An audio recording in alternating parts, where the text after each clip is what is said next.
मैत्रिणींनो, आज आपण बनवणार आहोत कैरीची चटणी। त्याच्यासाठी मी 2 आंबे स्वच्छ धुवून घेतलेले आहेत।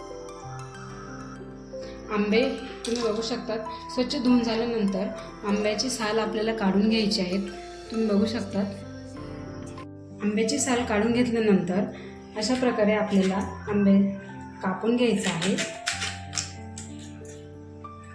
हे बघा, तुम्ही बघू शकता, आंबा अशा प्रकारे आपल्याला छोट्या स्लाइसमध्ये कट करून घ्यायचा आहे। आता हा आंबा, कट केलेला आंबा आपण मिक्सरमध्ये बारीक करून घेणार आहोत।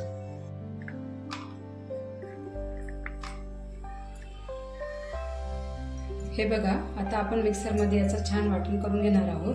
त्यात आपण घालत आहोत जिरे, थोडंसं मीठ, हळद पावडर, मिरची पावडर, 2 ते 3 लाल हिरवे मिरची।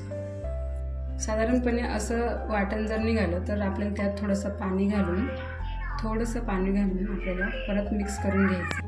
हे बघा, अशा प्रकारे वाटण झालं की आपल्याला एका भांड्यामध्ये काढून घ्यायचं आहे। हे बघा, असं छान आपल्याला याचं मिश्रण करून घ्यायचं आहे। त्यात परत आपण घालत आहोत थोडंसं चवीनुसार मीठ। कैरीची चटणी बनवण्यासाठी आपल्याला थोडंसं तेल गरम करून घ्यायचं आहे।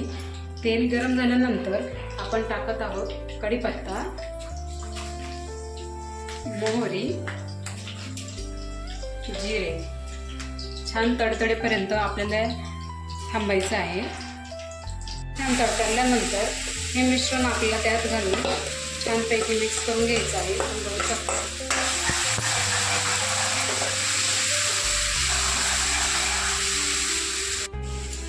परतताना आपल्याला थोडीशी गूळ पावडर किंवा गूळ, तुमच्या चवीनुसार तुम्ही साखर देखील घालू शकता, पण गुळाने छान चव येते। हे बघा, ही चटणी आपल्याला 4 ते 5 मिनिटं छान अशी परतून घ्यायची आहे, शिजवून घ्यायची आहे। तुम्ही एका कंटेनरमध्ये काढून 8 ते 10 दिवस फ्रीजमध्ये प्रिझर्व करू शकतात।